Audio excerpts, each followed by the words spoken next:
was fun. It was. Yeah. These coins. Like, I know you know, but I'm still telling you. These are mind-blowing. Like, really mind-blowing. Like, I love coins. I really love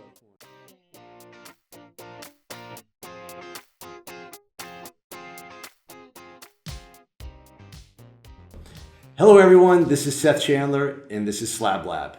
And I'm really excited to have an outstanding guest today. His name is John, and he has the #1 PCGS Set Registry Set of classic commemorative coins, which is really a critical component of coin collecting. Super popular for a million reasons. I've always been very passionate about commems, as they call it, but wide-ranging series. But let's get to know John a little bit, and I'm really grateful for having you on the program. And, Thank you, Seth, for inviting me. Yeah, of course. And right away, when I heard that you had the #1 set of commems, it's like you're climbing Mount Everest a couple times. I know how daunting that could be. It is. And not only do you have the 50 different typeset #1 set, but you have all the mint mark examples, which is 144 pieces. And wow. Yeah. And I know how competitive it is for the best commems. So I think our viewers are going to learn a lot and hopefully become better collectors by some of the advice that you can give. But just why don't you tell us a little about yourself, like where you're from?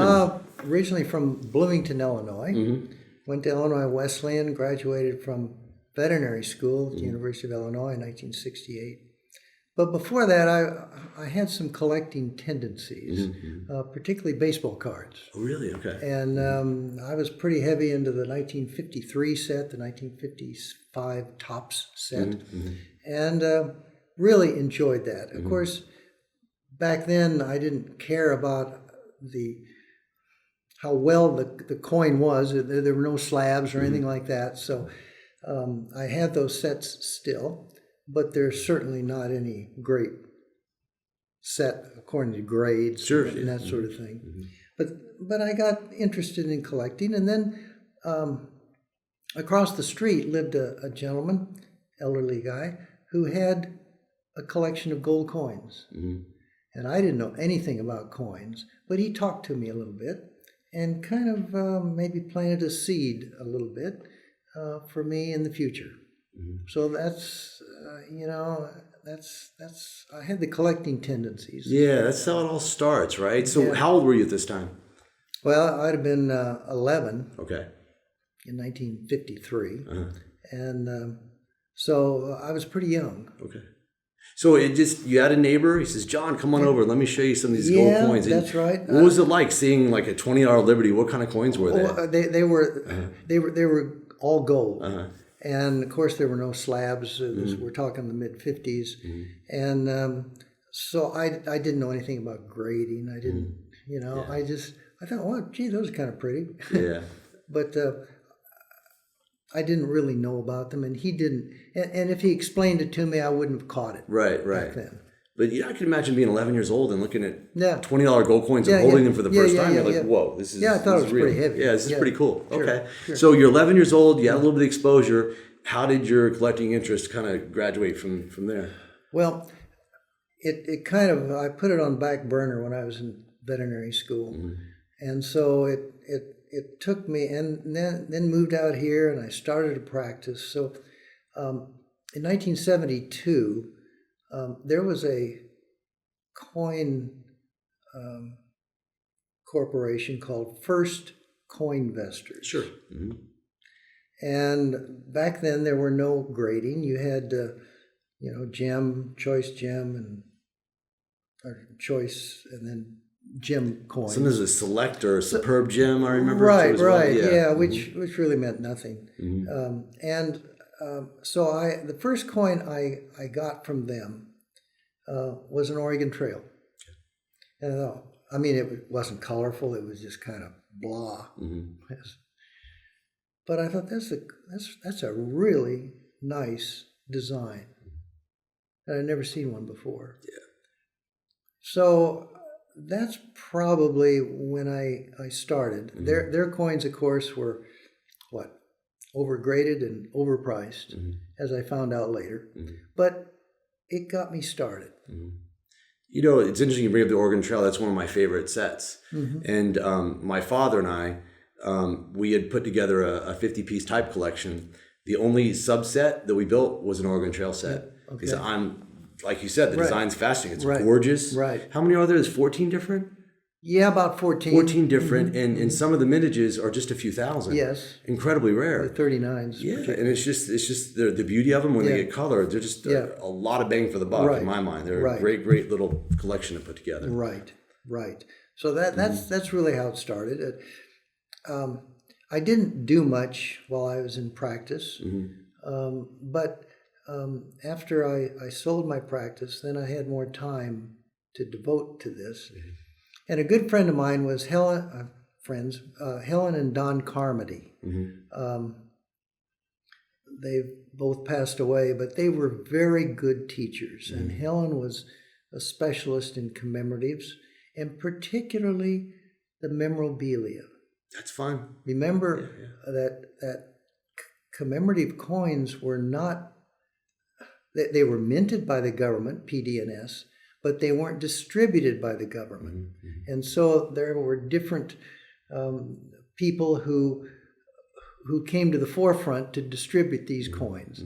And a lot of times there were nefarious problems with that. But they come in cardboard. They came in leather, like the World Columbian Exposition coins in some cases. They came with Wells Fargo holdings, such as the World Columbian Expo again. And I just thought that was fascinating. It is cool. It connects you more to the coin, I think. It does. Sure. Helen had a envelope of Wisconsin. And she says, John, she says, you could go, this was at Long Beach in the mid-'80s. She said, you could go to any table and probably find a Wisconsin coin. Now, it may not be a 68 or, well, back then it was Gem BU and all sorts of things. But she says, you try to find this envelope. And she says, I can almost guarantee you won't find it. Yeah. So the memorabilia is more rare in many cases than the coin. Right. It's interesting you mentioned the 80s because, everything was around back then, right? But it just shows you how tough some of the memorabilia was. Oh, yeah. Oh, yeah. Still is. I mean, I have an awfully lot of it. In fact, I have tubs filled with cool. memorabilia. Yeah. And it has caused me to appreciate the coin more and know the history of that coin. And the fact that this coin is toned in a certain way because it had a cardboard holder. And there's various types of cardboards that cause the coin to tone or not tone. And all this kind of factors in to coin collecting, to commems. I have always said that commems are the most interesting of any typeset that there are, and there's 1,000 or more. Sure. And because they're all different. Yeah. They tell a story. They tell a story. The toning is different. Some of them, like the sesqui, is doesn't happen. Doesn't happen. Yeah, it just doesn't come with nice toning. Yeah. And some of the coins, there is no record of what it was distributed in, or whether there was a holder or not. So it's a fascinating series. Yeah, you bring up some good points. You had the mint strike the coins, but they struck a lot of these coins for these small town committees that were really trying to raise money to do something for the committee. Right. Whether it was for a building, I'm based in San Francisco, so the Bay Bridge Commem, they sold right from the toll booth. They did. Was like $2 a coin or $1.50 a coin. Right. And the surplus money would go toward the payment of the bridge. That's right. So it's a real community thing behind these. So it's really, we always say with coins, what makes them so incredible is that every culture puts their biggest ideals and the people they respect the most on their coinage. But with commemoratives, it's that individual community, what is really important to them. So that's what makes it fascinating. It is. And the holders, the original holders, the connection is so much more because you're seeing the coins, the way they were sold and the way they were issued. Right. Like we had a San Diego Commemorative $50 made in 1935, and it's in the original envelope, and it's almost like you're in a time machine. It is. And what makes it utterly fascinating that all the young people need to say is the workmanship behind these simple cardboard holders, like the design, the format. Some of them had that little foil with the San Diego. Yes, right. They're absolutely stunning, and that printing seems like it's a lost art. It's not around. That's right. So all that kind of contributes, because sometimes you'll see that the style, the design of the holder is kind of in the same vein as the coin, like Art Deco or whatever it may be. 30s. Yeah. 1936 was the apex of commemorative coins. Beautiful. Yeah. So, yeah, and it's not just the holders. I have several plaques that were made by the designer in forming the coin and so forth, plaster of Paris casts. And a lot of the memorabilia has a go with to it. In other words, advertisements of the coin in a railroad schedule.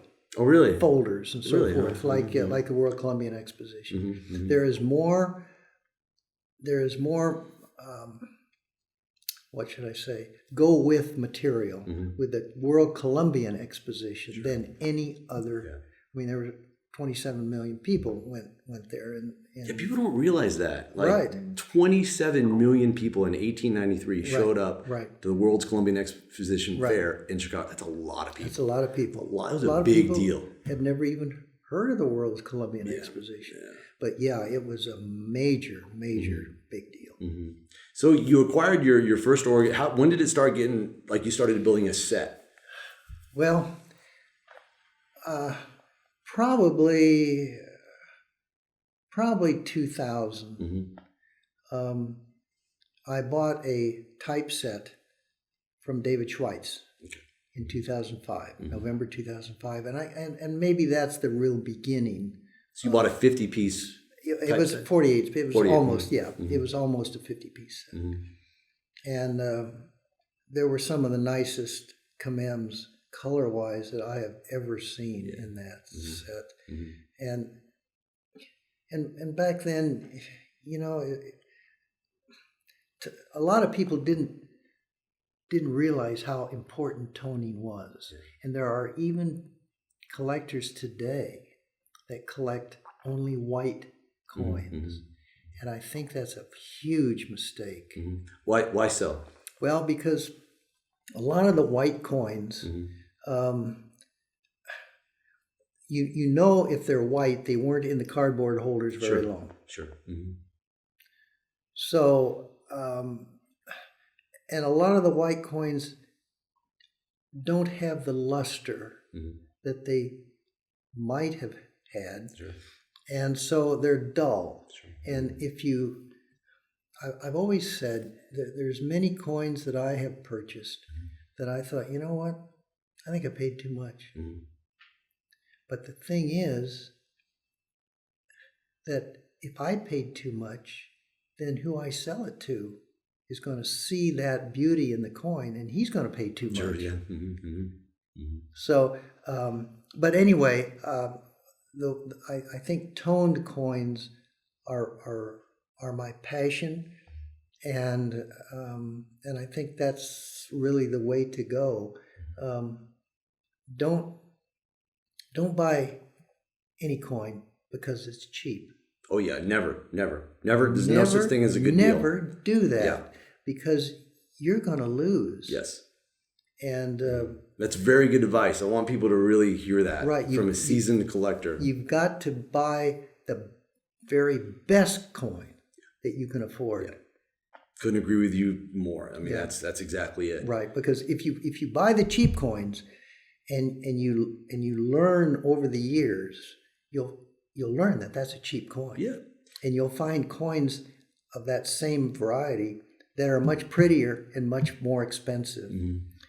So you'd have to put that away and then buy the more expensive ones. Sure. So now you got them both. Right. Wait until you get that expensive, pretty coin before you spend your money. Yeah. Somebody could go out and buy like a Gettysburg commemorative coin that's it could be graded, but it's just very low enough for the grade, not Right. that attractive, Right. but it's still the grade. Right. And show it to people like you and I.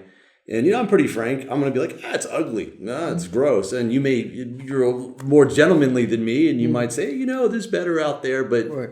it's no fun collecting coins that a seasoned collector, I think, would just look down upon. Right. There's better. And that's all Right. part of the lessons that you learn as a collector. That's You all got to go out there and overpay and buy coins cheap, and you'll learn. You might get lucky once or twice, but that's incredibly rare. But over time, sure. you do not want a box full of coins that are just not that attractive. That's right. It's not worth because it. you will not. Yeah. You will not make any profit on it. Yeah. That's a good for point. sure. And the enjoyment factor. Oh, yeah. It's like there's no fun looking at a coin that's, Yeah. I want my coins to look amazing. Right. You know? You've heard buy the book before the coin. And I've tried to do that. There are really some good books out there. Anthony Swiatek has one, and Dave Bowers has one, and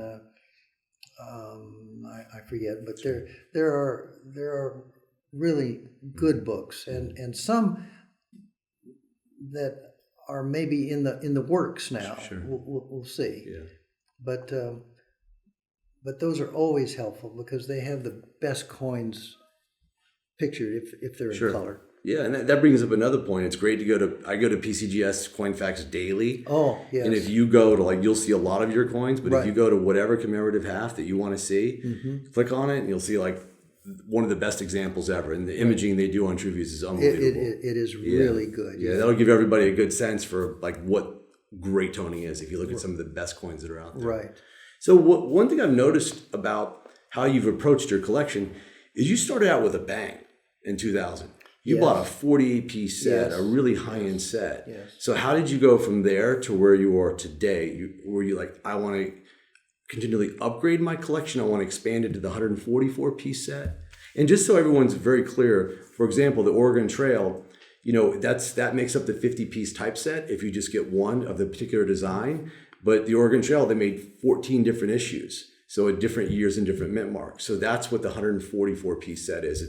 It's grueling. It's grueling. It is huge. Yeah, because there's some huge coins difference. that just barely exist in really high grade that are insanely eye appealing. So that's right. So how'd you go from the 50-piece set to okay, I climbed Mount Everest, now I'm going to climb the other 6 big mountains around the world? First of all, David Schweitz is a very good friend of mine, Yeah. and he knows commemoratives in and out. Larry Shepard is a very good friend of mine. Sure, okay. And he knows commems. He had his own set that he sold in 1986 or so. And Bonnie Sable, Kathleen Duncan from Pinnacle. I have kind of a network of friends who, when they come across a coin, they look at my set and see if I need it. And if I need it, they'll call me, which is really great. I mean, nobody can do this on their own. Sure. Nobody. And so that has happened. I bought 3 or 4 coins from another registry set who was number 1 at one time. I don't know. You cannot be in a hurry and accumulate this set. These sets have been actively looked after for 21 years. And if you settle for something, well, like we talked before, it may be the wrong coin. However, I have bought several coins that are high grade, even though they're not toned, because there's no other one. Is that they're a pop one, Sure, for okay. instance. And so you have to kind of weigh the options. Sure, a little bit. sure. For instance, I bought a 37 Arkansas not long ago. And there's only 2. What grade is it? 67 plus. Wow, it's tough. And so I paid a lot of money for it, but it's not toned. But Arkansas are tough. I mean, they're tough to begin with. Yeah, they're tough to begin with. Well, yeah, the flat devices, they're subject to a lot of marks on the Right. cheek. To get a 67 any day, Right. a tough coin. Right. A tough So coin. it hasn't gone fast, but I've been pretty persistent. Sure. What's your favorite commemorative half that you have in your collection? What's the one when you close your eyes, that's the coin you think about first? Probably the Oregon Trail. Yeah. Is there a particular coin? Which is the one in your collection? The 26 Oregon Trail. Sure. Okay. That had an interesting background. It was in a 67 NGC holder. And about 22 years ago, David Schweitz saw that coin. And he couldn't bid on it at the time. He was busy doing something else. So he had somebody else bid on it. And David, the instruction was, buy this coin. Doesn't matter what it costs. Well, it got to 69,000. Right. When the bidding stopped, and David got the coin. I remember this. It was a big deal. It was a big deal. It was a 26S? No, just 26. 26, okay. I remember that coin. And I just remember blown away by the images. Then you're blown away by the price, and it's like, Yeah, see? You know? So normally it'd be $1,500 Yeah. or so, you know, back then. And 69,000. That was the first big wow price for a tone command, wasn't it? By multiples. I think so, yes. It was, wow, it set the stage. I remember another one, another instance where Larry Shepard was in an auction, and he noticed it was a 67 Lexington, and he sat in the audience and raised his hand and never put it down. And I don't know what that coin went for now, but it's a 68 plus. Wow. In my collection. That's a big deal. And I would say, you know, maybe $150,000. Wow. Not a mark on it. Yeah, it's unbelievable. So, and it's fun, you know. I mean, but you've got to. Back 20 years ago, I didn't have the funds really. That you have to have funds to do this. Sure. It's not for the faint-hearted. But I think I'd rather have my dollar bills in something like that than in cash. You're getting nothing from savings, and so this is a labor of love as a collector, but it's also kind of a business. Sure. Definitely at your level, without a doubt. Yeah. You know, it's funny you mention this. I totally agree with you. It's great owning coins. It's great owning amazing coins because they make you happy. Yes. They make you happy. You know, I'm never one to, you know, I think never one to preach coins as investments. Some people do. You know, I'm more of a collector. I know. But the facts are coins do very well over time, especially The your high coins. end The high ends do not, very well not over the time. low end, not the white lusterless coins. Really good stuff. Whether it's the best vintage Ferrari or the biggest, fanciest house on the big hill, the best always seems to do well over time. People want that. Yeah, it's always in demand. It's always in demand. Always in demand. Always in demand. If I like it, then somebody else is going to like it. Yeah. Then you share it and tell stories, and then it's the people like anchor it, the other collectors, the dealers you become friends with. It's a big thing versus it's a like fellowship. Oh, it's great. It's great. And then, you know, it's nice. You know, you have all these individual hunts too. You're like your Indiana Jones all the time. Right. Especially when you expanded your scope to a 144 piece set. That's incredible. Yeah. That's pretty awesome. Yeah. Yeah, and I had a partner, my wife. Okay, and she sometimes she kind of swallowed hard at the price. Sure. But she sure loved the set. She was the L on the J. So you know, that's interesting you bring that up. Commems have a ton of cross appeal. Like, you know, I have a coin shop in San Francisco. We get people from all walks of life, little kids, you know, just older people, whatever it may be. And they really tend to gravitate toward the classic commemoratives because they each tell a story. And the designs are fascinating. Yes. And then when you get a beautiful one with colorful toning, it's just such cross appeal. That's why, you know, they're always in demand, the high-end ones. Right. The high-end ones. Right.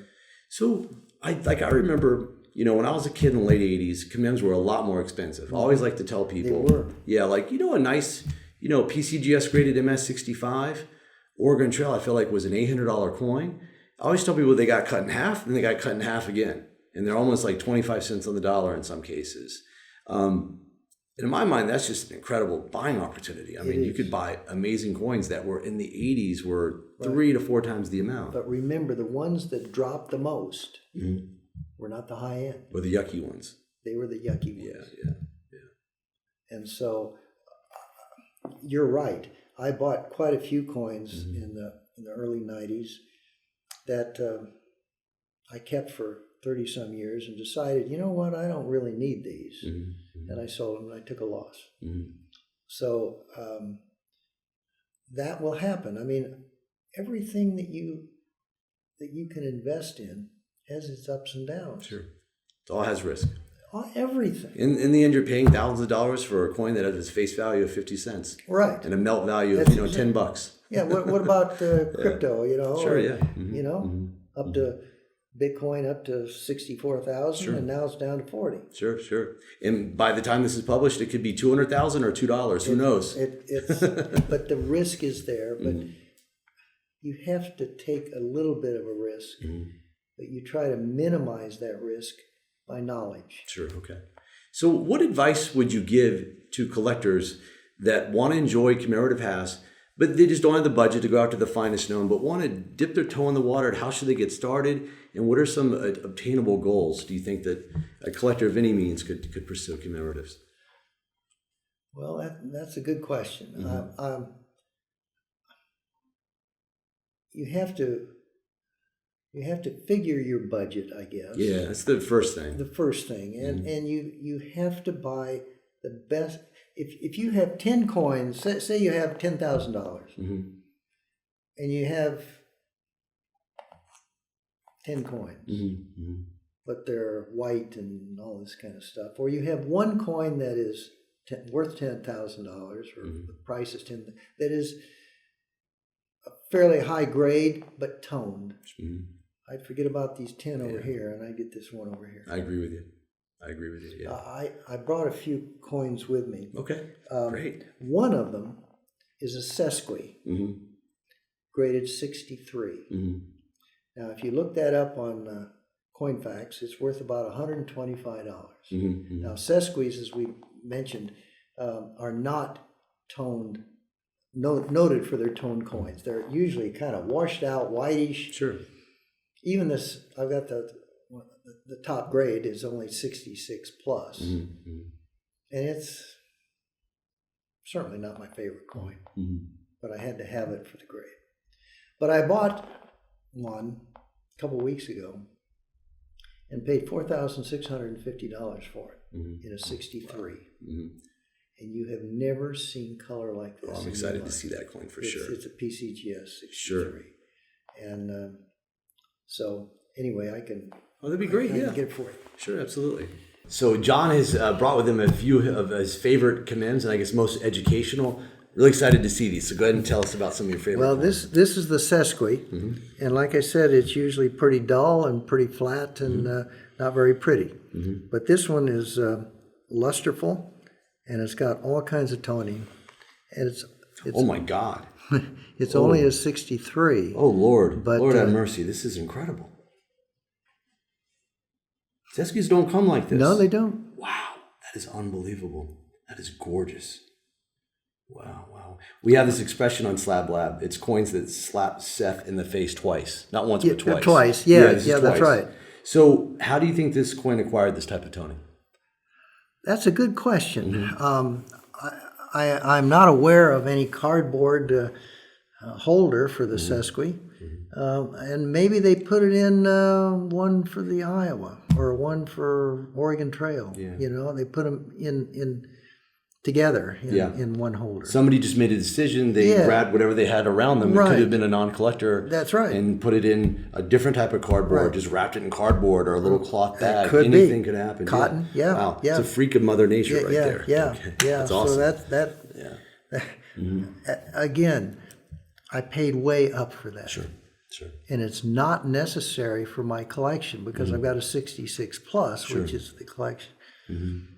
But they said, John, you've got to have this. Yeah, that's the real deal. That's the deal. Yeah. So, all right. And then this one is probably the finest commemorative total. Really? And it's the Oregon Trail. Oh Lord! Wow, it's so much better in person. Yeah. I've seen a gazillion pictures. Oh my goodness! It is electrifying. Yeah. Look at those colors. I know. It's perfect. Wait a second. It's like how it's darker, it gets the deeper violets, then blues, then greens. It's the perfect pattern. It is. It is. This is amazing. MS69. Oh my God. That's, I mean, wow. That is incredible. This is the best. I think it's, I'm, the Lexington 68 Plus may give it a ride, but the Lexington is got muter toning. This is vibrant toning. John, I want to cry. This is so nice. This is incredible. This is beautiful. Gorgeous, gorgeous coin. And so how long have you had this coin now? Since November of 05. Okay. Wow.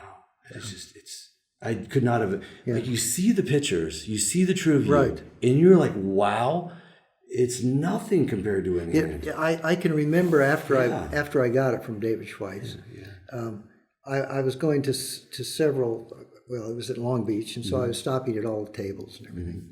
And two of them had as their cards that coin on their card with their name on it. Yeah, that's funny. And Linda says, we ought to get some royalties. Yeah, right. Something like a 10 cents per business card or something. Yeah.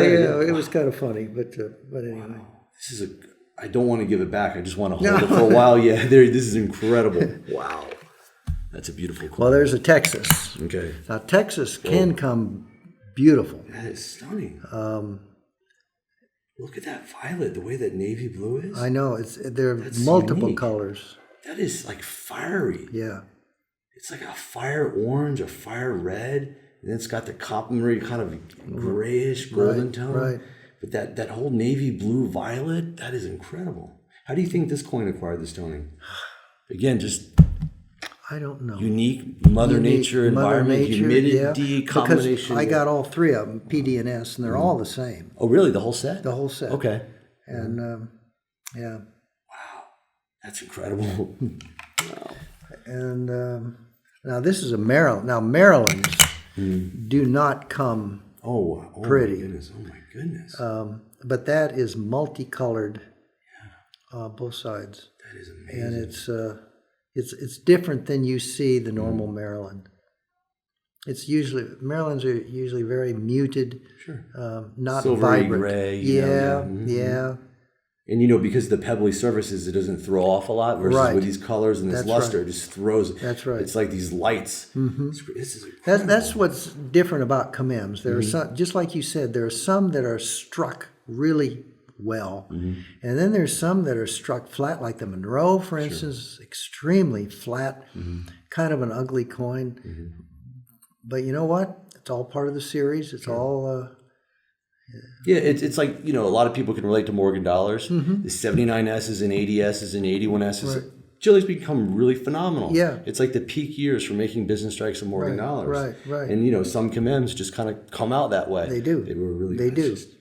But that's what makes the whole set interesting. The nuances, right? Yeah.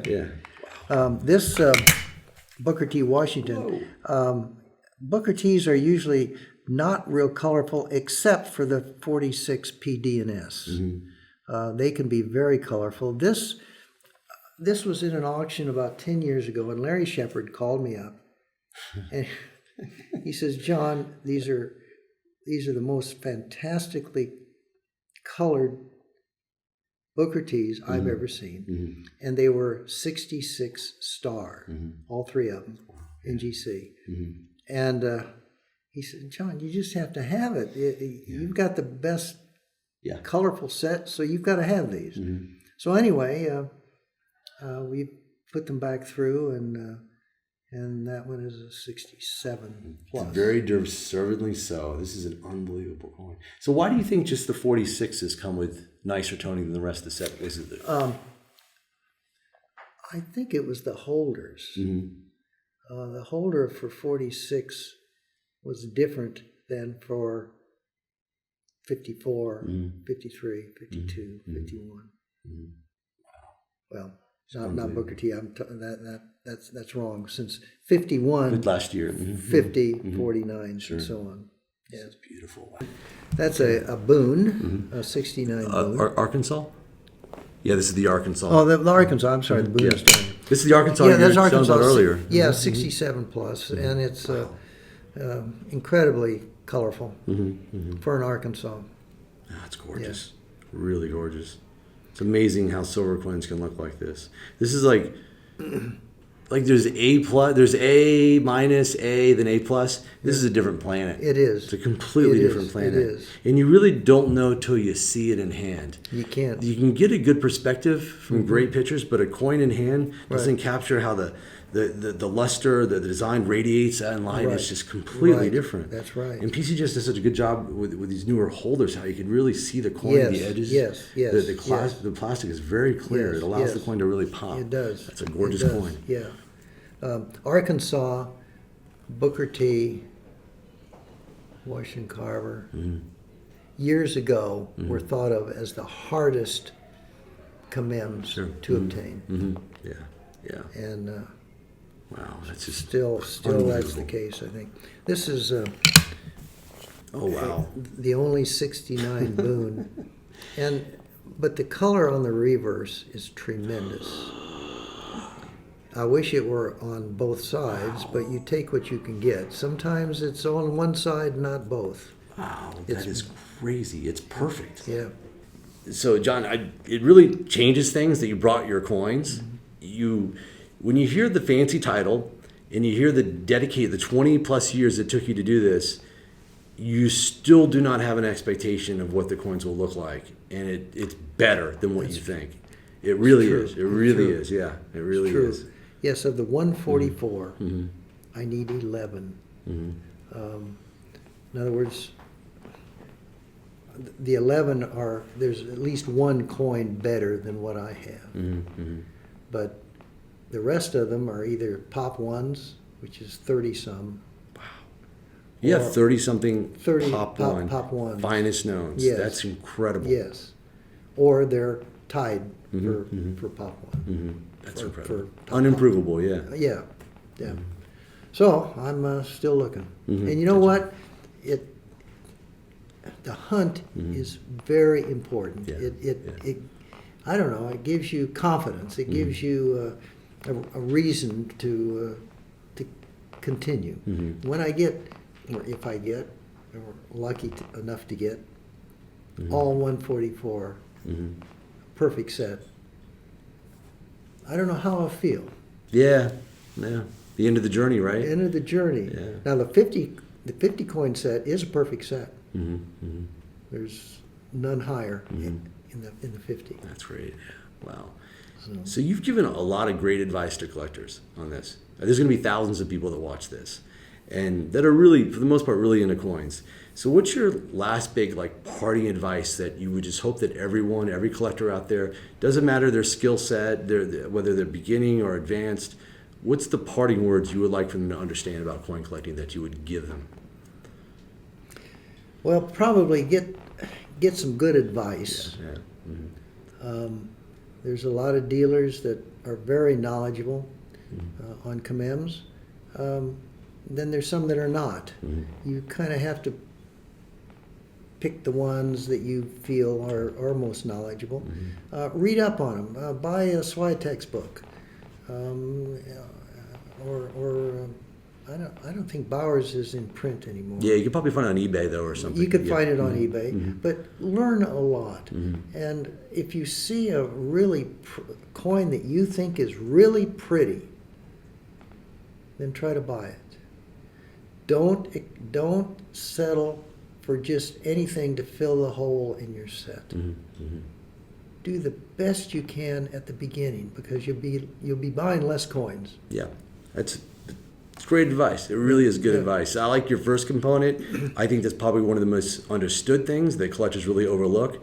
They need to spend time finding the right person or team to help them on their journey. That's right. There's a lot of tools out there that can lead you believe that you could do it on your own, but it's more than just those tools. Wonderful tools out there, PCGS Coin Facts, Heritage's auction archives, a lot of wonderful tools, but it's a little bit more than that. And the guidance will save you a lot of money and give you a lot more reward, I think, Right. in the longer term too. I think that's true. But you're right. When you see it, and you need to marinate it in a while. Buy the books, talk Right. to people, Right. marinate, because it's got to come from here. Right. It's got to come from here to build a great collection. right. It really does. It's got to come from you, and Right. it just develops over time. And So don't be afraid to think you overpaid. yeah, Don't be afraid of that. Because if you overpaid, then somebody really likes the coin, and you'll be able to sell it yeah, for more than you yeah. paid for. That's great. Don't just you almost always overpay for the right coin. The trick is knowing what the right coin is. That's right. Yeah. That's exactly Yeah, right. yeah. So this was fun. It's was. really nice getting to know you too, and Yeah. especially your coins. Yeah. I really appreciate you coming on. Well, thank you very much Yeah. for inviting me. Yeah, so thanks everyone for paying attention. This is John. He's got the #1 Set Registry Set at PCGS on Commemorative House. Unbelievable collection. And obviously we're going to show some pictures throughout this video, but definitely check out his collection on the Set Registry. So thanks again, John. I appreciate it. Thank you Okay, very cool. much, Seth. Awesome. Thanks. Okay, cool. There we go. Nice.